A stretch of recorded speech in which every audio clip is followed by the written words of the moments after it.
I need that. Okay, so we are alive, I think, on YouTube. Just going to make Awesome. sure. Um, Okie dokie. All right. All right. I'm going to put you here on the big screen so I can see you better. Um, you got some water? You comfy? Do you need I got anything? water. I'm cozy. Okay, I'm warm. good. Yeah, it's probably cold in Chicago. Are you in Chicago? Yeah, Yep. Yep. Right in the heart here. It's cold. It's cold. yeah. I have a green tea. Okay. Um. All right. And the sound is good. Is okay? Can you hear me? Yeah, I can hear you clear. Yeah, perfect. Okay, and you look great. The sound is good, so we can start. Awesome. Hello and welcome to Expose Podcast. Please help me to introduce you, Ryan Breen. Ryan Hello. is, say again, how I do I said say? hello. Hello. Is that proper way of saying your surname? I was thinking about Yeah, it. Ryan Breen. Yep, that's Okay. correct. Okay, so one more time. Hello and welcome to Expose Podcast. In today's show, we have with us Ryan Breen. He's a professional consultant and coach based in Chicago, whose career spans over 20 years of clinical service to individuals and couples who have suffered the effects of childhood trauma. With the extensive training and work within a highly complex clinical environment, Ryan has assisted people who struggle with severe and persistent mental health disorders, such as sexual abuse, complex trauma, addictions, and human trafficking. His experience has provided him a unique and dynamic perspective, which he offers to individuals and couples in crisis who are navigating toxic relationships, narcissistic abuse, divorce, and infidelity. Hello, Brian. Hello, Ryan. How are you? I am great. How are you? I'm excited to talk with you a little. I know, it's a huge topic of trauma and, yeah, complex trauma, what it is, but maybe today we can dive in, and when if people, want to learn more, they can connect with you directly, work with you. I have read that you work with individuals and, couples, and I just am curious, what put you on this journey? If you can you share a little, the story why you decided to dedicate your time to this such a hard, and tough occupation. Yeah, I think when I first got into the helping field, I kind of fell into it. I started working in locked residential treatment for adolescents with co-occurring disorders.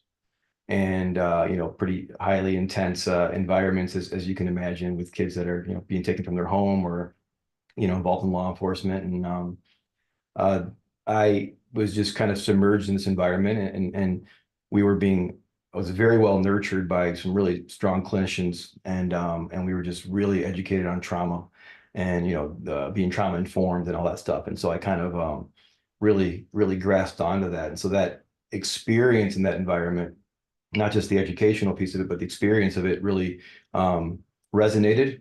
Um, and as I was working in the addiction field, I always had a passion for marriage and family. And obviously those things kind of go together. But I was like this trauma therapist in training, but a marriage and family therapist sort of at heart. And when I went to get my master's degree, I was really going with the marriage and family track. And so I kind of studied that, but my professional life took me to you know, levels of like just staying in residential. I was always in residential. Then I moved to Chicago and I was working with adults in residential. So I was kind of working with the kids I was working with. I was not working with them, but in the adult version. And so I couldn't help but see the childhood, the trauma in them and their behaviors as they manifested. And um, I started private practice and working with couples mostly, but I was seeing everybody at first, as most of us do. And as I began to sort of become more just comfortable, I focused my attention towards marriage and family. So I marketed myself as a couples counselor. And then within that couples realm, what I began to see was couples who could not be helped by traditional sort of couples therapy. And I began to see myself offering a lens that wasn't, really, if you're a marriage and family therapist, you're probably going to lack the trauma environment, the real trauma sort of education. And if you're a trauma therapist, you probably could do couples, but you're not going to be. And I kind of found myself able to merge these things together. And I would see these really highly volatile couples who I think couldn't be successful in couples therapy because there was unacknowledged trauma that was showing up in the relationship that I began to say, well, that's not a normal couples issue. That's not just normal, like we're going to work through this communication together. This is so volatile and so intense.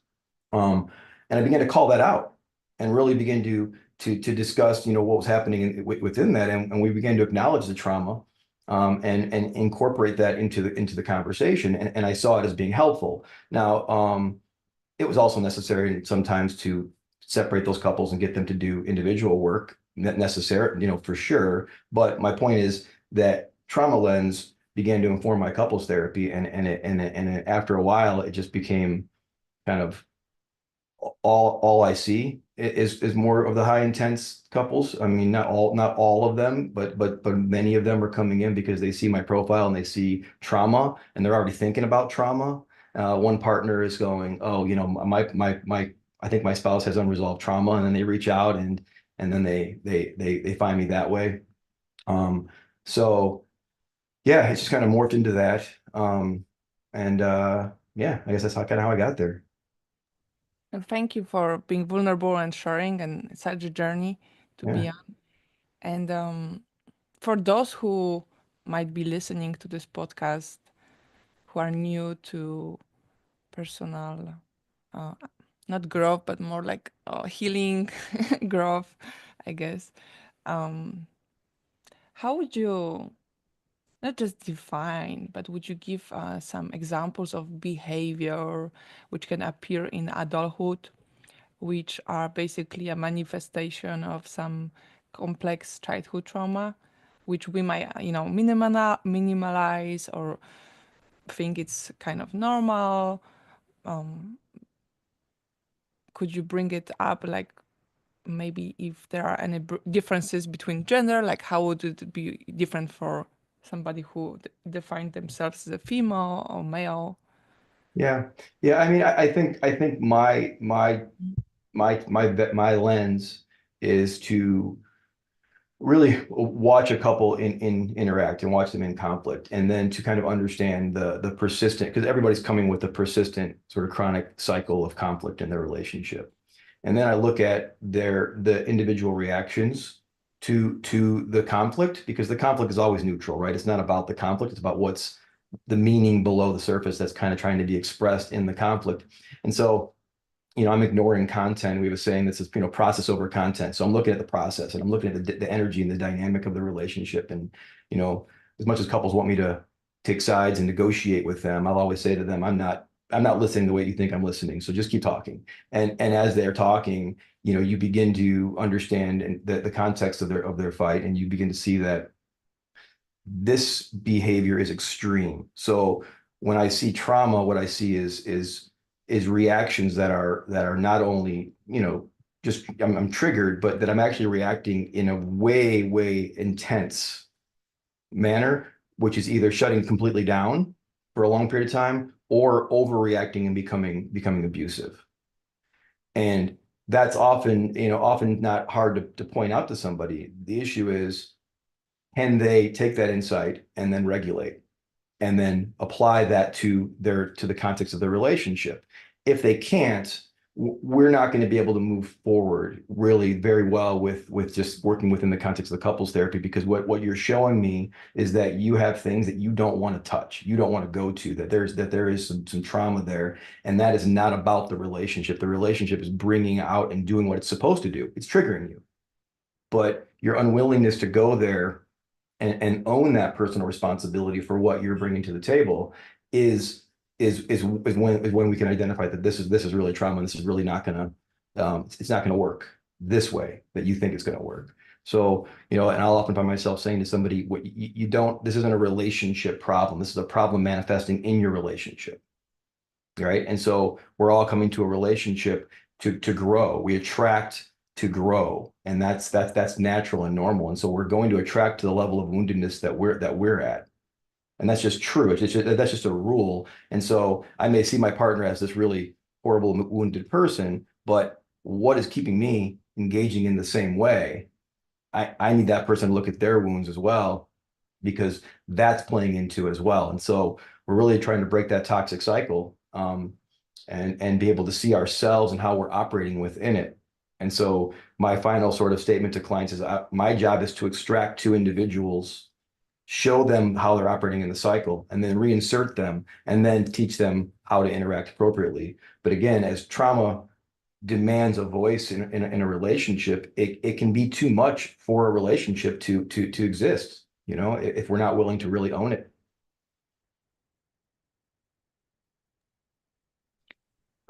Well, thank you for sharing that. Is it okay if you would share some of the examples of typically what couple, not typically, but what maybe made you interested in some specific couples when they came with some issue and what it turned out to be later on? Is it okay if we talk about it, if we bring some of those stories or? Sure, sure. Yeah, I mean, I think what stands out to me is somebody who will get triggered in a fight and then immediately walk away, right? They'll shut down, and then the pattern will be that they'll shut down and they won't talk. They'll be holding a grudge. They'll be huffing and puffing around the house. They won't talk to that person for 2, 3, 4 days. And Mhm. when they do, they show back up like nothing was, like we're fine. Like I'm fine now. So let's just move on. And the other partner's sitting there going, "Oh, wait, hold on. I'm not okay, but I guess I have to be okay now because I don't want to bring this back up." And Right. so you see that kind of behavior, or you see the person who is explosive emotionally, right? They want to control the environment with their emotions. So they're punching walls, they're chasing, they're threatening, they're name calling, they're going off like that. Once they get the other partner to sort of submit and say, okay, I'm sorry, I get it. And now they've got that feeling of control back. Now they're fine, but they will not go back and acknowledge their behavior. So their narrative will sound like, I was justified to do this because of what you did. So my response, my behavioral response to you, in other words, I'm allowed to be triggered, but I'm not, but how I respond when I'm triggered is all about me. So I don't get to say that I did this because of you. And that's what they hold to, because that justifies the behavior and helps them not have to deal with the responsibility that lies within themselves, which is tied to their traumatic experience, to their bodies. So, you see the extreme overreactions, and then you can kind of tell that that's not normal. And it's the extreme overreaction without coming back to baseline in a reasonable amount of time, and then acknowledging, hey, I know I overreact, and expressing the nature of my behavior. Not just that I'm sorry I did this, but here's kind of what's going on and why I did it, you know? Mm. So that first example, thank you for sharing that. And Mhm. that first example, I feel like some people might identify like with that shutting down, like Mhm. as a confrontation, and so what's going on in the mind of that person? Why are they puffing, and why everything is like they're fine after 3 days, but they can't talk with you for Yeah. for and see you and what actually happens in their brain and in their um, Yeah. some part of trauma which has been triggered. What's going Yeah. on? I mean, essentially what they're experiencing is they're re-experiencing their trauma in their body.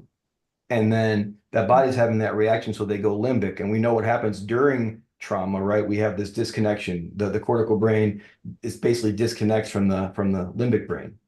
And so in that moment where we're having an argument or a debate, I lose that control, and now my limbic system takes over. So what's going on in my mind is I'm out of control.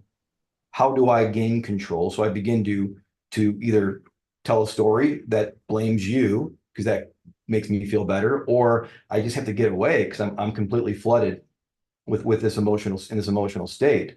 I'm not thinking anymore. I'm not thinking. The fight or flight system's taken over, and I'm just flooded.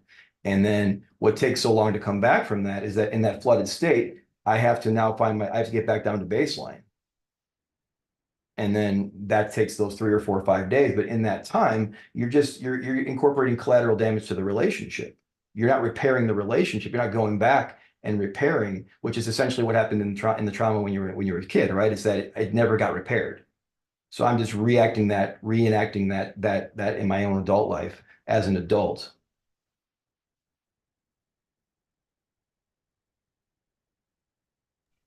And I'm just curious. Some, of my friends, and including myself, when I went for therapy, I felt like I was re-traumatizing myself. Like it wasn't working. So what Hmm. do you do with, what do you do different with your clients if they find themselves like, this is actually draining me. It's not helping. Well, I think that's where I mean, I like to think that there's, you don't. I'm not a fan of I do a lot of talking, but I'm not a fan of like talk therapy. So I don't think necessarily talking about your trauma over and over again is necessarily helpful. I think what I find is helpful when we are doing more talk therapy is that we can understand that the trauma that you're coming to treatment for that started in childhood is showing up in your life in different places. And can you recognize where that's showing up? Can you pick low-hanging fruit experiences, safer experiences where you can acknowledge that I'm going to kind of understand that this is the trauma and I'm going to kind of push through this moment and tolerate as much as I can. Because essentially we have to be able to step into it a little bit, but we need to do that with the understanding of what we're actually doing it, why we're doing it. It's not just I'm going to continue to talk and process and get and exhaust myself over and over and over again. I think therapy like that can be re-traumatizing. And I think therapists that want to apply their theory and apply their technique are more eager to to talk about your drama than you are, and they're pushing that sort of template onto people, and that's re-traumatizing, and that's it's not helpful, you know. So your pace has to be acknowledged, but we also can't avoid it. We can't, we're not going to move away from that because that is central to your growth and to your ability to actually, function, to actually engage life. And if we don't understand how that's operating, then what are we doing? So, but I mean, like any kind of trauma therapy, right? If you have to be able to regulate, you have to be able to regulate. You have to be able to step into into some distolerance and then step back in and regulate yourself. And it's that dance that we're trying to find when we're having a conversation. And if someone's like, I can't go there today, I go, that's great. Let's, talk about something else. Let's talk about other things that are, maybe related, but not directly going into it. So yeah. Mm. Have you ever found that any of your client, well, thank you. I was curious if you ever had a client who was therapy resistant, like it didn't work. Does it happen? I mean, I think therapy resistant, what do you mean by that? What does that mean? Like they claim that and if that they try therapy, it didn't work and it still affects them in the same way, like whatever they came with. Um, and they're kind of blaming it at the therapy or therapies or like Oh yeah, yeah, yeah, yeah.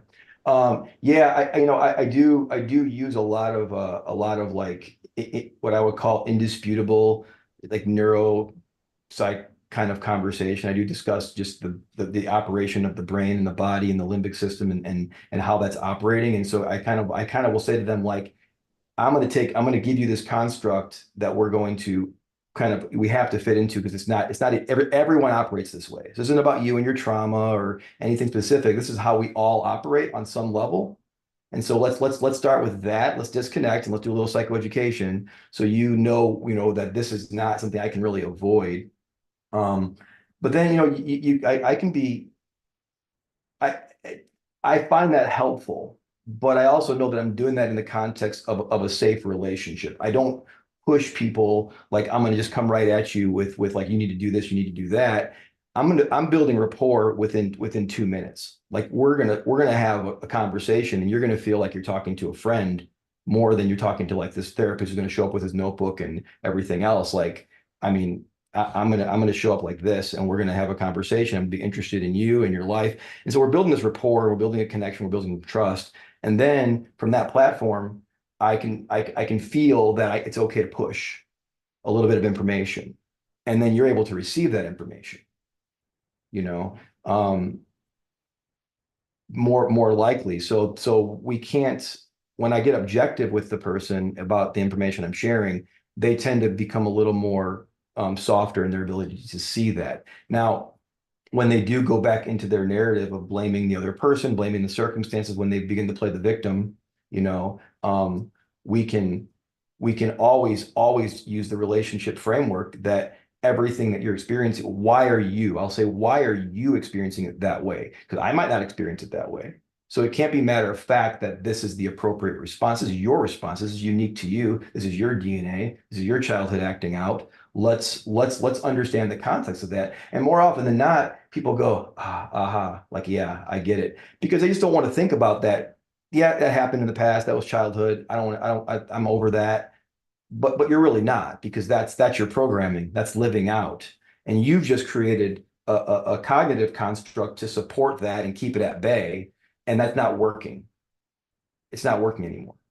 You can't explain or fix your situation. That's why you're talking to me. So I'm coming with a outside in, sort of perspective and shedding light on things that you're not thinking about.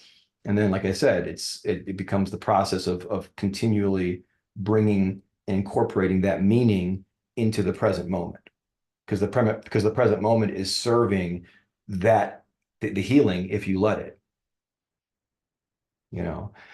And most people are also have lived lives of patterns. So you can see the pattern, and then you can help them bring that back to childhood. And then they really realize that, oh, wait, this is a cycle. You know, someone might say, well, I've never been in a relationship like this, but you've been in like nine that are like the same type of person, but it's not this extreme. And so you're like, so it's like, well, hold on, isn't that similar? Weren't you having the same reaction and they were having the same reactions? You're attracting the same kind of person. Oh yeah, oh yeah. And now we're having this sort of aha moment. I'm understanding a little bit more. Um, yeah.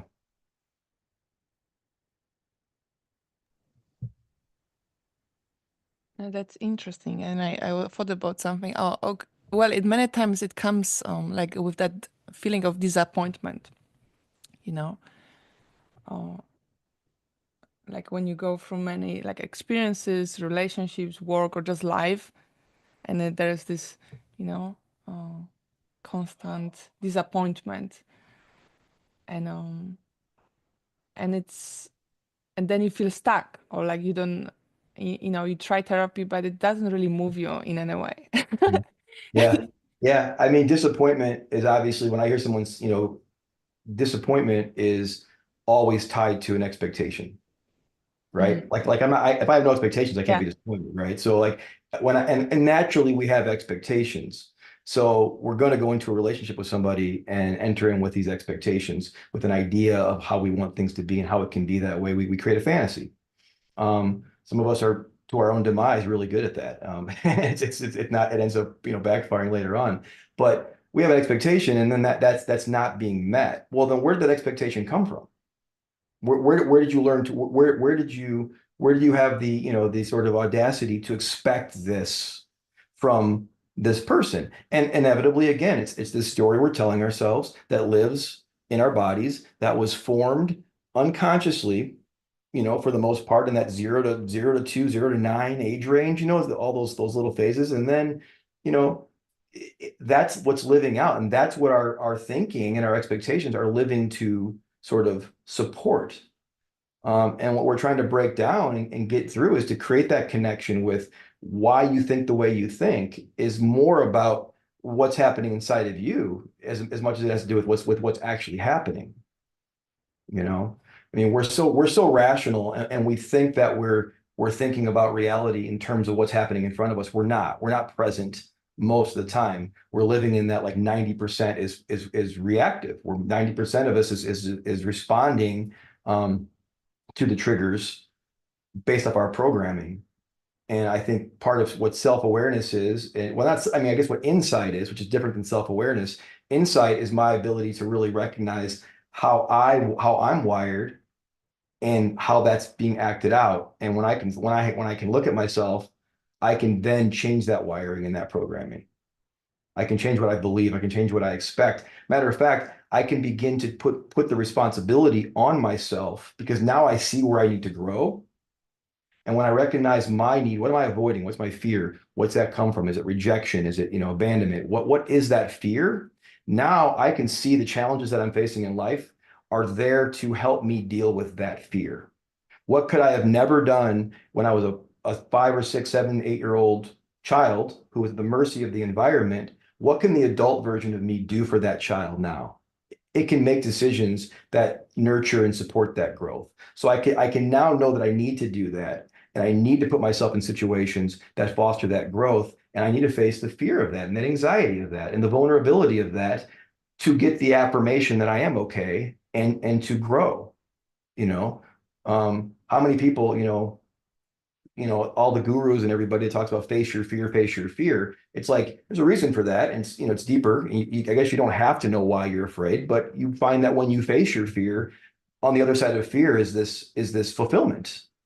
Normally, when you actually face it in what's living in front of you, you find that you end up getting affirmation. People like that part of you. It could be, a lot of things, and then you're, oh, I am okay. I am better. I'm healing. Not only am I healing, my environment is then rewarding me, right? With love, with finance, with, job fulfillment, whatever that might be. Thank you. What would you say to somebody who's listening to this um, and they're doing some therapy for, let's say for 2 years, and they notice that sometimes when they do like a deeper therapy, like more sessions, they feeling worse. Like during the next weeks, they like whatever focus, attention, ability to uh, take decisions, all of that like diminish, or they sleep.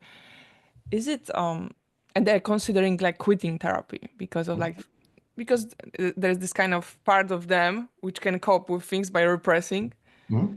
really well and live without all of that, suppressing those feelings. And so why would at the beginning, not beginning, because many people are doing those therapy for years, but they notice some decline in their moods and more mood swings versus when they weren't doing the therapy?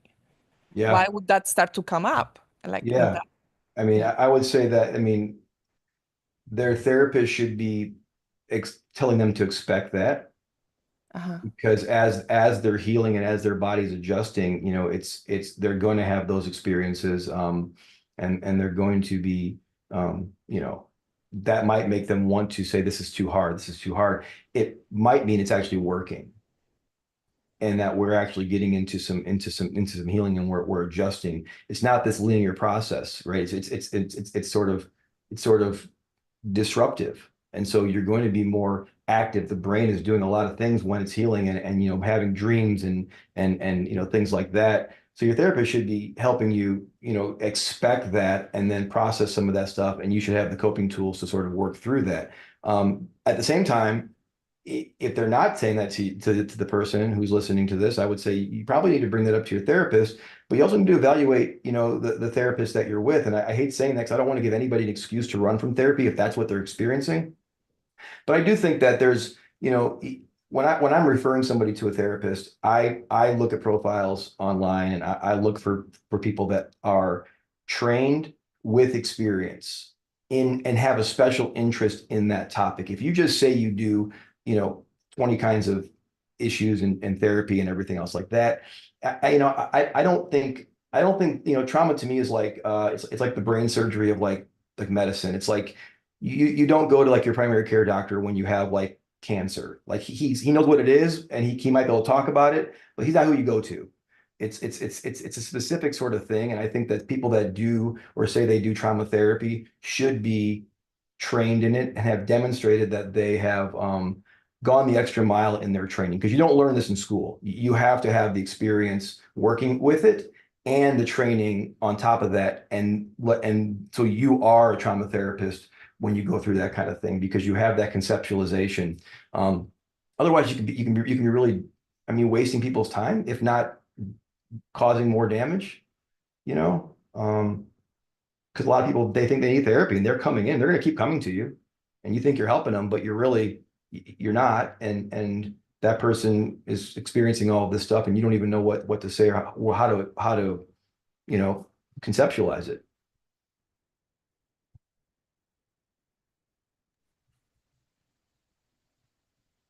So, is it okay if we talk about what's going on in the brain of the person who's going through those changes?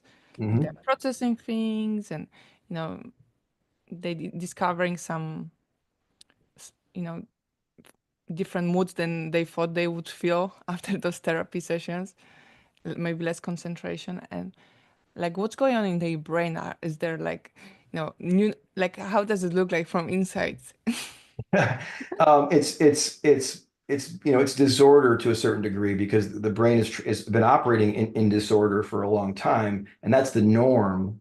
But now we're kind of in order to kind of get to a place of order, we have to, sort of, it's going to be a little bit disruptive and you're going to feel some more disorder. But I want that person to connect with their body. I want them to realize that it's always about coming back to the body, to listening to the body, to understanding what these feelings and these emotions and things are trying to tell them, right? So I do like the IFS framework. I like parts work because I think it's helpful just to get a picture of what is this part saying to you, and listening to it, right? Really sitting in that and that really focused mindfulness where we're just noticing and teaching them to be able to do that skill before you tell them to do it. They know how to do it. You've done it in therapy, and they can listen and they can do, some of that work themselves. But normalizing that process is what we want to do because the brain is disorganized. It's going through healing and it's cleaning out the garage and it's moving things around and it doesn't like change. It's uncomfortable. So and the discomfort manifests in our physical and mental symptoms, insomnia and other things. So Culture, like when we take cultures mhm. into account, do you see that? I'm just curious, do you see if the issues which people come up with are changing or are there any differences when people come to therapies coming from different cultures and are there any things to take into account or I mean, yeah, culture is always something to take into account. I think culture is sort of a construct that the therapist has to sort of understand. It's the environment, and it's a reinforced sort of environment, right? But it's as far as what people what comes up like in the way that I see it, I mean, I don't really see a lot of people that are coming for trauma therapy. I get a few people that are there just for them individually, childhood trauma, but I guess most of what's coming up with me is coming up through the relationship, is that people are coming Mhm, in denial of the trauma, basically, and their relationship is kind of the first confrontation with their need to deal with it, mhm, and that's how I see it come up. So, I mean, I think if I understand your question, yeah, I don't, yeah, I'm always going to consider what somebody's cultural influence is that they're bringing to the table, and they're allowed to have that. But again, the body, the relational dynamics don't how should I say this? The needs of the relationship don't care about your construct. Your biology doesn't care about your construct. Your needs for love, attention, attunement, space, sort of how you were hurt is important to understand and conceptualize to a point. But the fact that you are hurt and you are injured and you need this attention is where I'm kind of starting at, you know. Hmm. So it helps to understand how somebody was hurt and how that played into it. And a lot of times too, when you get into like, here like in the US, and you do have people that are coming from, that are first generation immigrants and things like that. A lot of the problem is that they are in a culture that doesn't in any way match where they came from. And then there's this confusion around that, and there's some acceptance that has to go into that because this culture is what it is. The individualist type culture that we live in is what it is, and it works against relationships in a lot of ways. Um, so yeah, we have to kind of leave our expectations at the door and find out where reality is calling us. Easy to say. Absolutely, absolutely. Because I guarantee that it's calling you to deal with your wounds. It's all about growth. It's all about personal growth, and some people are coming to the table with a lot more to deal with, and that's the unfortunate thing. Mm. And then you have those group of people who want to look into themselves, like they kind of are curious naturally. Mhm. Then you have others who are like more into like blaming and like, no, you have to change it. Right, right, and those that are all about themselves, they're on the other side of the spectrum because they're taking too much responsibility for all that's happening in their lives, and Mm, they don't set boundaries, so everything is within their power to change and fix and figure out, and they just spin their wheels all day trying to solve the problems of other people in order to make themselves feel better, right? That's that codependent side of the spectrum. And then on mhm, the other side, you have that sort of more narcissistic leaning side of the spectrum. And that person is, you know, not taking any responsibility. And so trying to bring them people together on a path of growth is the kind of the challenge, right? Is that this person needs to set boundaries, take care of themselves, and in doing so, they'll actually be taking care of the relationship to the best of their ability. But will it fix it? No one has that answer, right? I mean, it's like here's what you have to do, determined by your attachment style and your wounds and your need to grow. Here's what your partner is telling you about yourself. Your partner is telling you about your need to grow. You just keep making it about them. And when you face that inside yourself, you not only have the path for your own individual growth, but you have the path towards potential relational health. It's the same. It's the same track. It's the same path. It always was. You just didn't realize it until conflict became until the unconscious processes played out to destruction. Now you're like, oh wait, what is this? You know. But once we realize that the path towards, healing is both for you and for the relationship. Now, will the other person get on board and do their work? Maybe, maybe not, because letting go of the familiar and letting go of that toxic bond is going to disrupt everybody. It's you're not gonna you can't fix it within the cycle. You have to find ways to get out of that cycle, and that's difficult because people hold on to it. mm. Yeah, like if something is too close to you, you are blinded. Like you're not going to see some parts of that, uh, or some, well, there can be both. You might not see it or see it too much, I guess. Yeah, I mean, we're always like we have this that limbic system has this need, right? And we think we find it in this person. The problem is that the limbic system doesn't know fantasy from reality. So our mind is trying to make sense of things, and we can create stories about why things are the way they are, and that can satisfy the limbic system, but it can be totally, totally false. It can subside for a few minutes or for days, and we live that out like, okay, it's going to be okay. It's going to be okay. Here's what I'm going to do. Here's how I'm going to fix it. And we're just doing that, and all we're doing is reinforcing or just supporting the wound as opposed to actually bringing that to the surface, right? My wound has a need, Mm. and if I don't meet that need, it doesn't matter. Like if I don't meet that need in reality, it doesn't matter. And if this person can't meet that need or support me in getting my needs met, then then we don't have a relationship anyways. We have a fantasy that's breaking down, and that's better in the long run for your life if you know, get out of a fantasy than it is if you continue to try and create a new one over and over and over again. Mm. Where's that coming from? Can we talk about like the need to create like the fantasy or be obsessed? Many times people, you know, who are codependent, they spend hours like either thinking about the person or when they left, like ruminating. Um, and there's that loop. Mhm. Uh, and Yeah.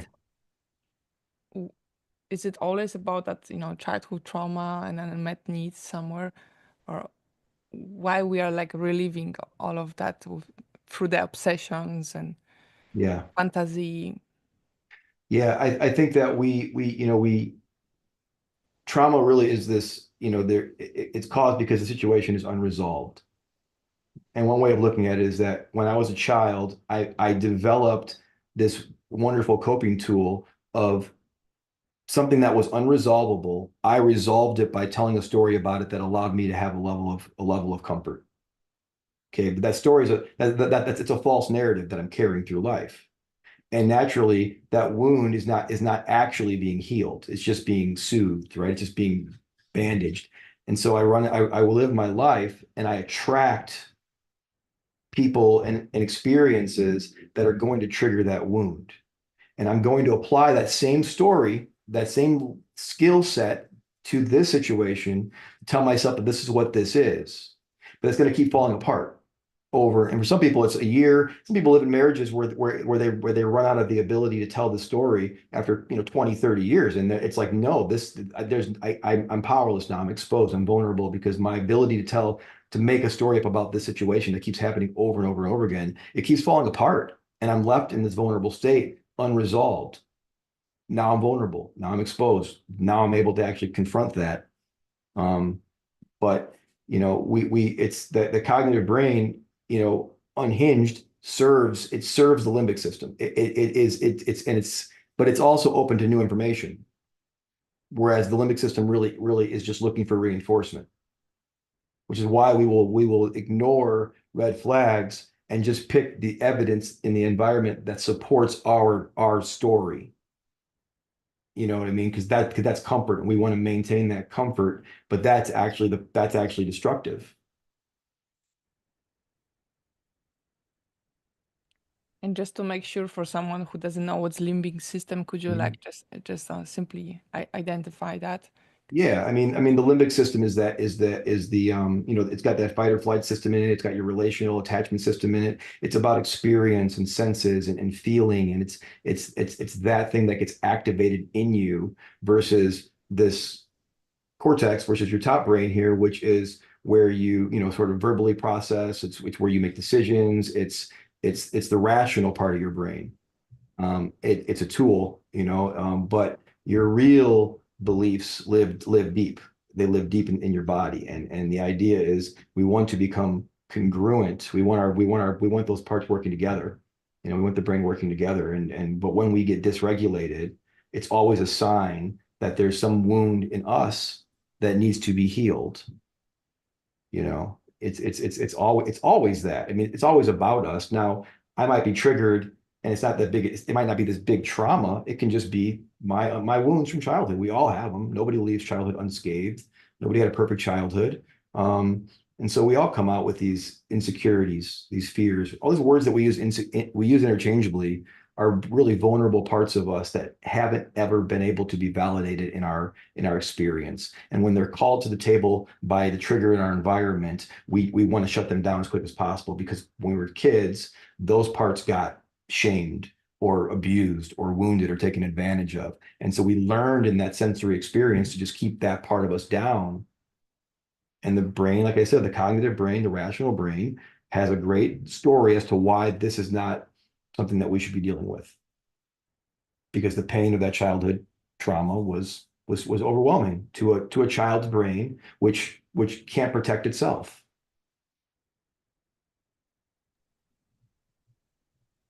So was it that the brain wasn't, you know, developed enough, which we know the brain develops now at the age of 26, 7, or it was, or was it lack of support, or what was it that it was overwhelming, that it's, yeah. Yeah.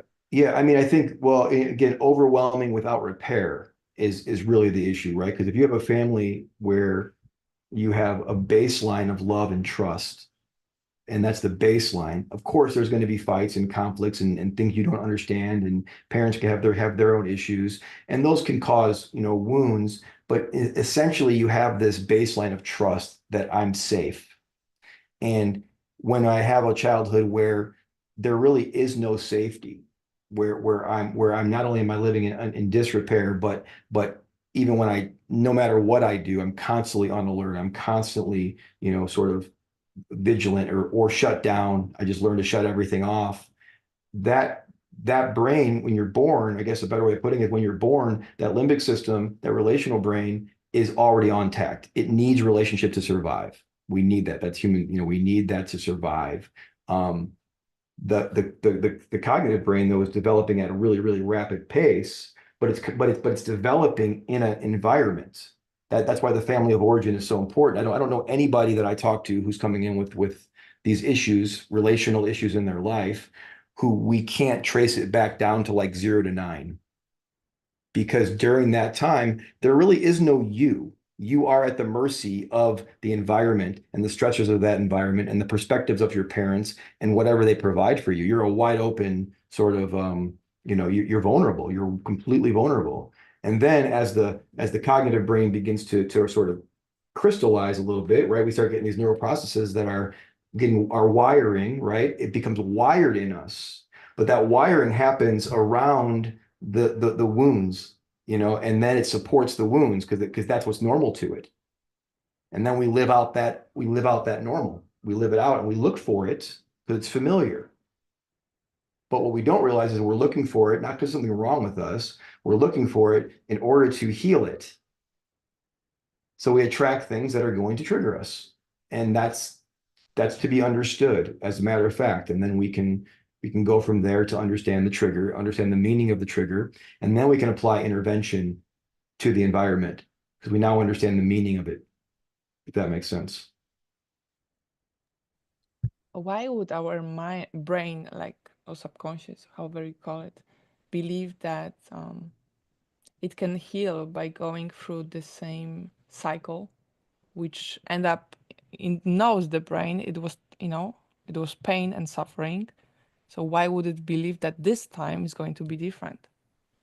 Well, I don't think I think naturally it does think it's going to be different, but again, the subconscious, we're attracted at a subconscious level. When people go into relationships, they think that they're making a decision, but you're not deciding who you're attracted to. You're where you're at in your growth, where you're at in your growth at that point in time is deciding for you who's going to be attractive. Your ability to sort of navigate that and understand what that means is dependent a lot on the cognitive brain and the rational brain and other things like that. But if you're used to just kind of, intense abusive type relationship, well, you're acclimated to that. Your body needs that level of intensity to feel normal. I think a lot of reason why some of us are therapists is because we're kind of acclimated to chaos. It's like, okay. And now when it's my chaos, it's different. When I'm with a client, I'm sure I'm not, it's actually helpful. But when I'm in my own life, it's like I shouldn't be seeking out that chaos. And when I do see myself doing it, I have an understanding of why I'm doing it, which allows me to redirect myself, as painful as that is, to actually have to redirect yourself and not do what you feel like doing sometimes because at the end it's going to be destructive. But then there's the growth, right? It's setting boundaries for myself. It's taking care of myself in a different way as opposed to going and putting my hand in the fire over and over and over again and getting burned. So that's not helpful.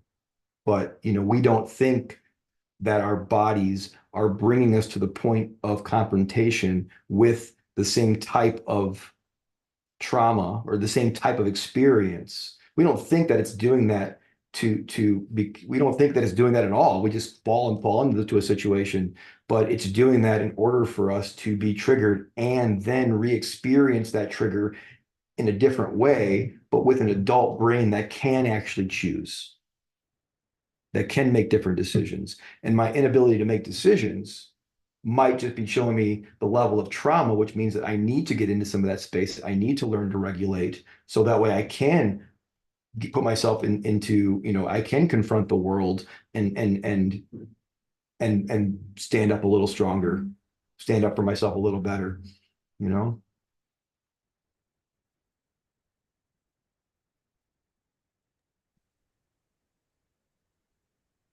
As we're slowly finishing, I'm also was curious about destructive behaviors. Some of the unresolved trauma can manifest in even being in an abusive relationship is a destructive behavior. Can be anything you name you can name it, you can think about. But is it that we punish ourselves? Is it that we think we are bad? Like we internalize that part, or what's going on? Why we actually would choose, people, foods, different things to create some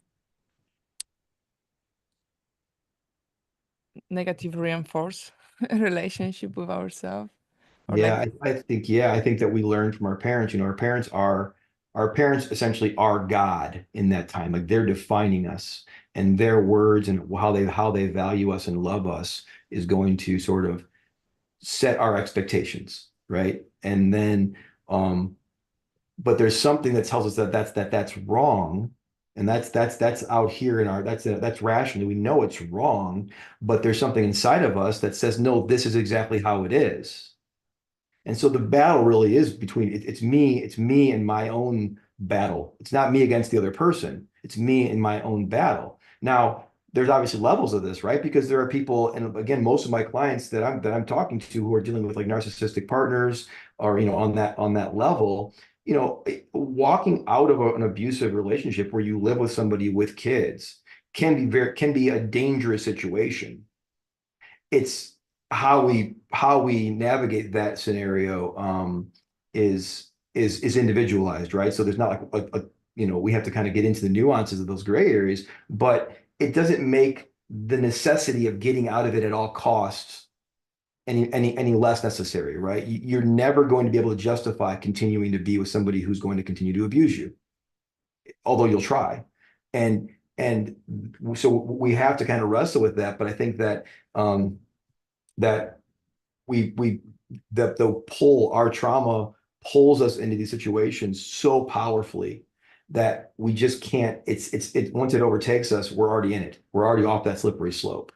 And preparing to walk out of a relationship like this, it's inevitable. I'm going to talk to somebody, we're going to come to a conclusion, we're going to create some interventions, they're going to go try and carry those out during the week, and they're going to fail. They're going to give in, they're going to fall back into the cycle. That's okay. You know what I mean? Because then they're going to come back and we're going to reset. And eventually they're going to be able to start working these little boundaries into their life. They're going to see these big reactions from that other person. They're going to go, wait, yep, no, this is true. Because boundaries always reveal reality. And so I'm going to be more reinforced, more empowered, because now I know what I'm dealing with.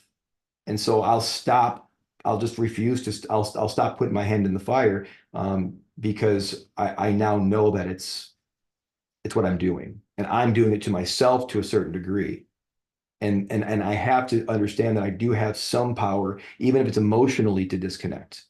We can work on that. If you can't physically get out of the house and move out and everything else right now, emotionally you can begin to set boundaries. You can preserve that internal world and sort of create some safety, some distance, some self-care.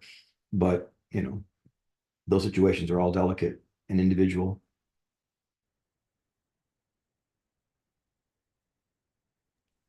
um, thank you for sharing all of that.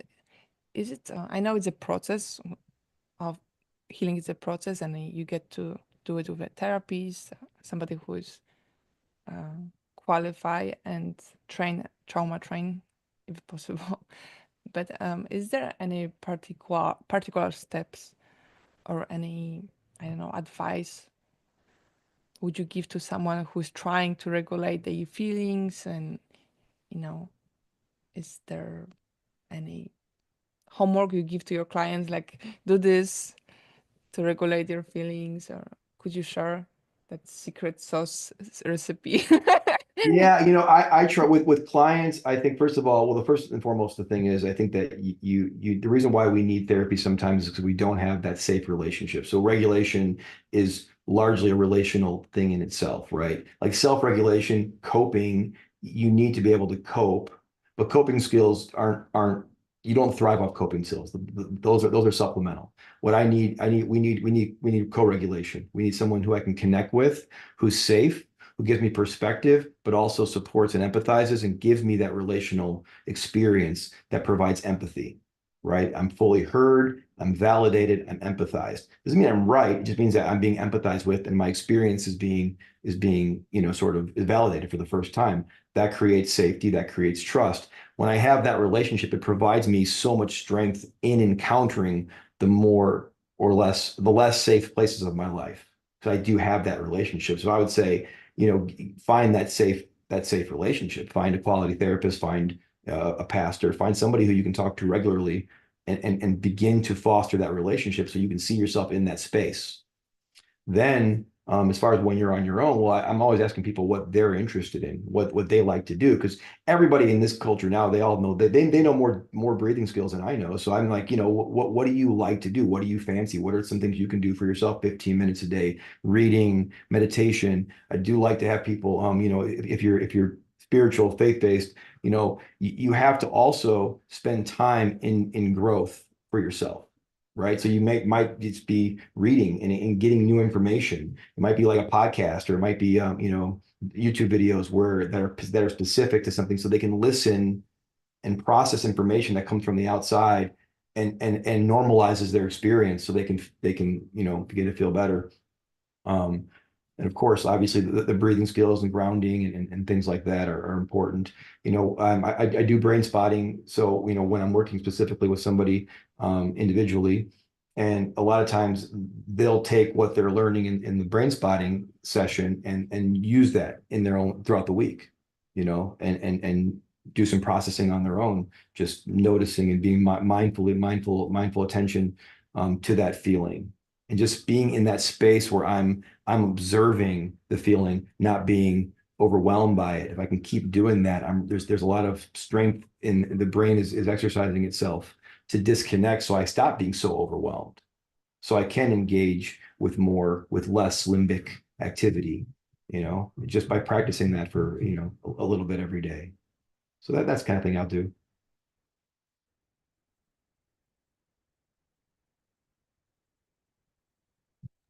Well, thank you so much for sharing all of that.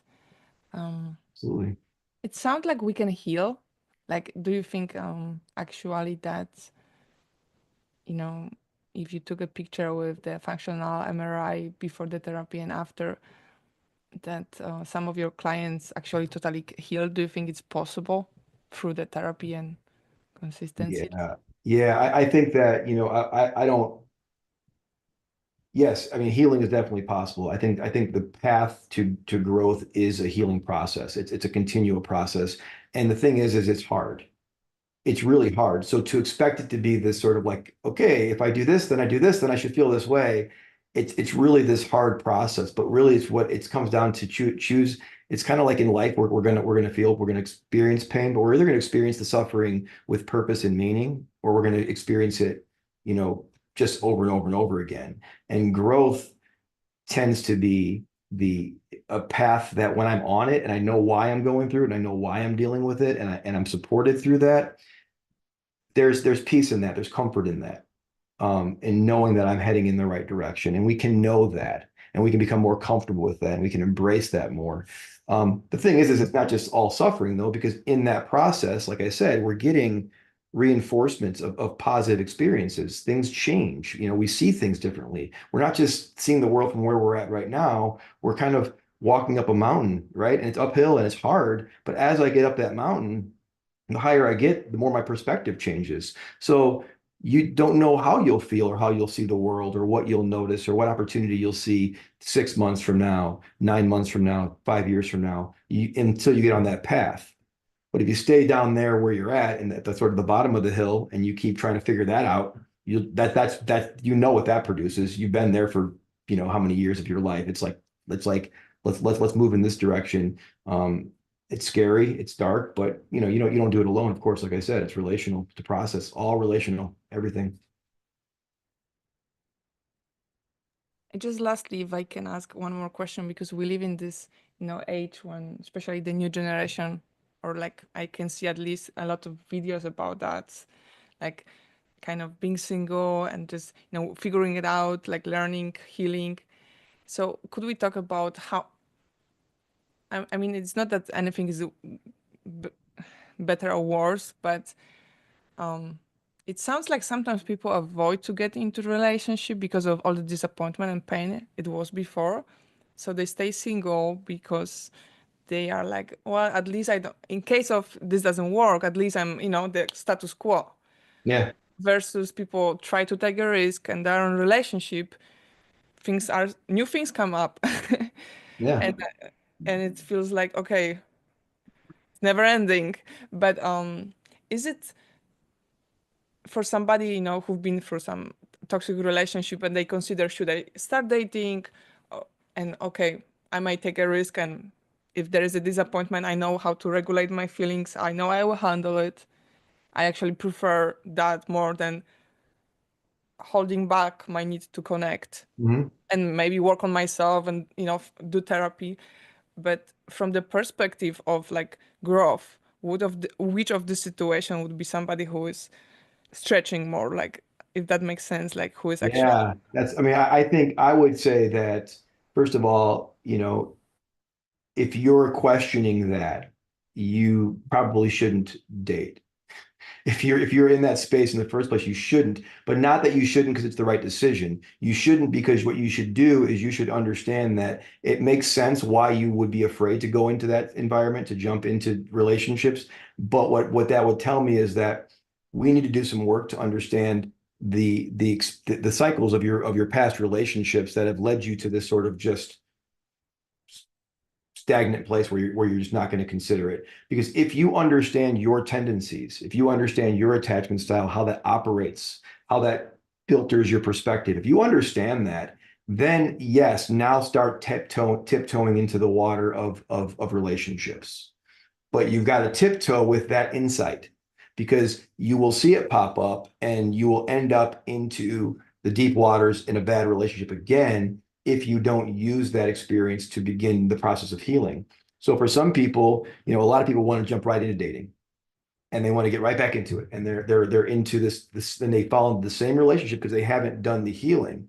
A healthy person really really stretches it out and they don't want to. They feel good. This person showing me attention. Okay, back off. Like it's this process of knowing that I can't respond to my anxieties. I have to respond from a place of security, and I have to get myself secure. So I have to have a life. I have to do things that are for me. I have to spend that time in that self-love. Okay, I've done that. I have responsibilities. I have extracurriculars. My life is sort of good alone.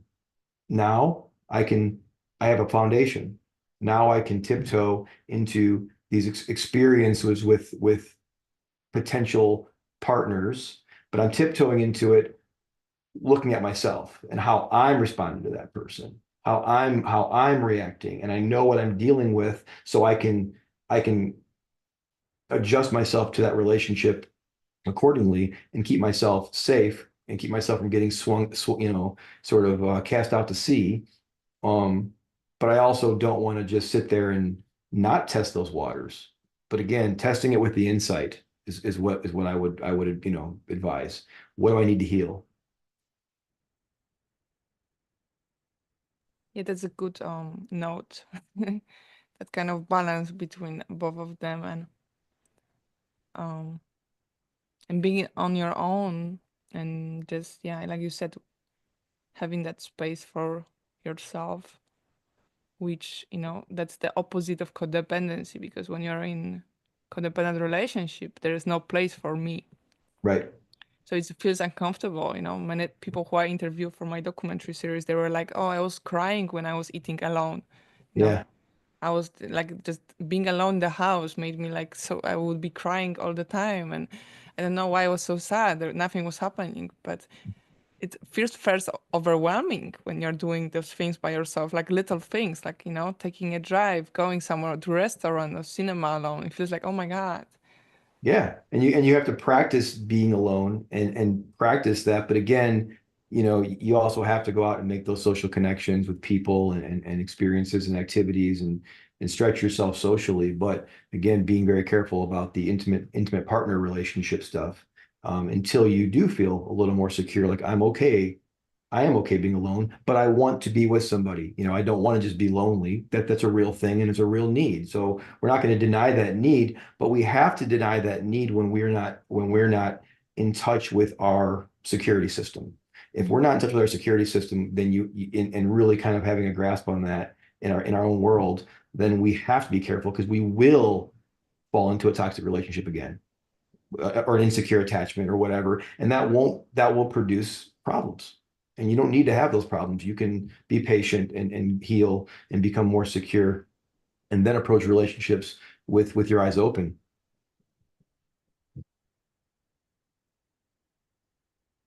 It's a lot like, I think it's a lot like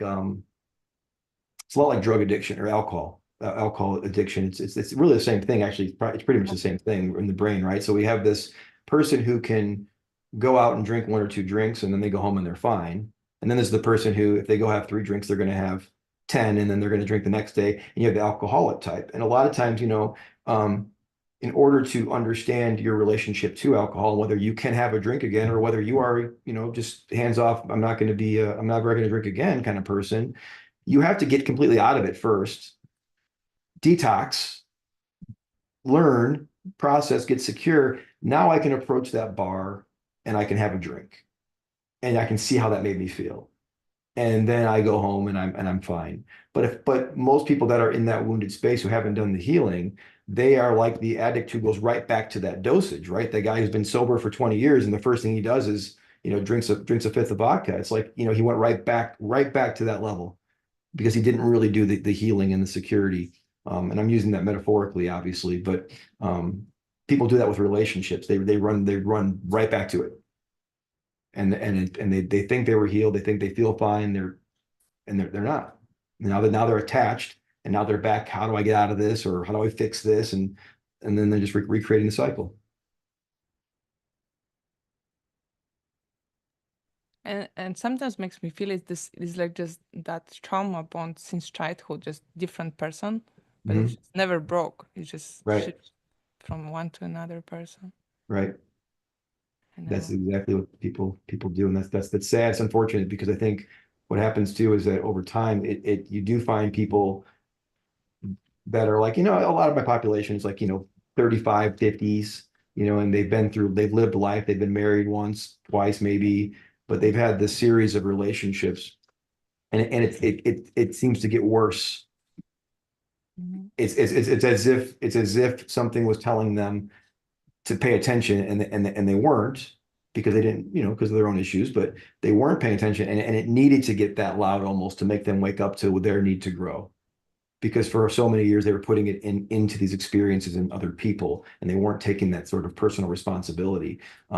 Abuse is never okay, but we don't tend to, secure individuals tend to be turned off by the red flags that us more wounded individuals don't even recognize, which is why they don't find themselves in those situations typically, or they get out quicker because they're not going to deal with it, you know. But so we recreate it until we wake up to our own personal responsibility, and then we have to take care of ourselves. We have to, whatever that means. Thank you so much, Ryan. It was a pleasure to have you. Is there anything before we get how people can connect with you and work with you? Is there anything I didn't ask you or you just feel like intuitively you would like to share?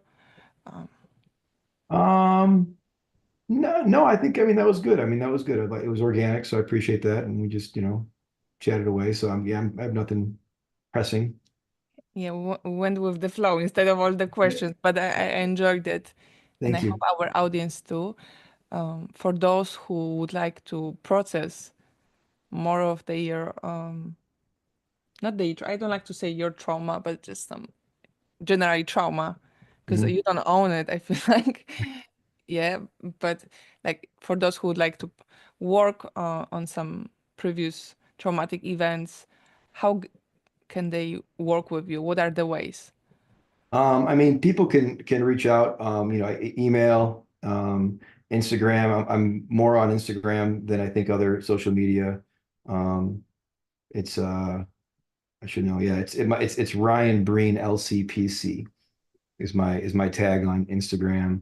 And then RJBLCPC at gmail.com. I mean, I'm pretty responsive and happy to, even just consult in most cases just with somebody for a few minutes and see if we can work together if they just need a insider encouragement or even sometimes to help them find if they need therapy or coaching is a little different than therapy. Obviously it's a little more directive um, in some ways, and sometimes I'm not going to do trauma coaching with somebody who really needs trauma therapy. I would help them find a therapist within their zip code, within their region, you know.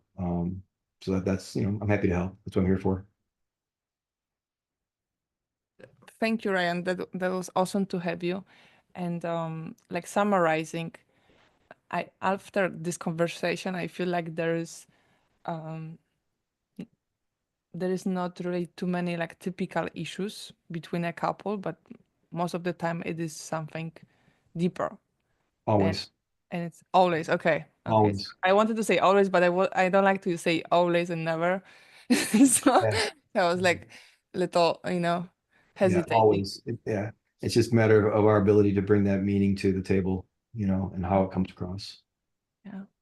And hopefully we all will have the courage to look into it so we can have more authentic and joyful life with Mm, ourselves and others. yeah, absolutely. Thank you all for listening. It was Ryan Breen, and you can check the email below this interview if you are watching us on podcast. Thank you all Thank you. on YouTube. On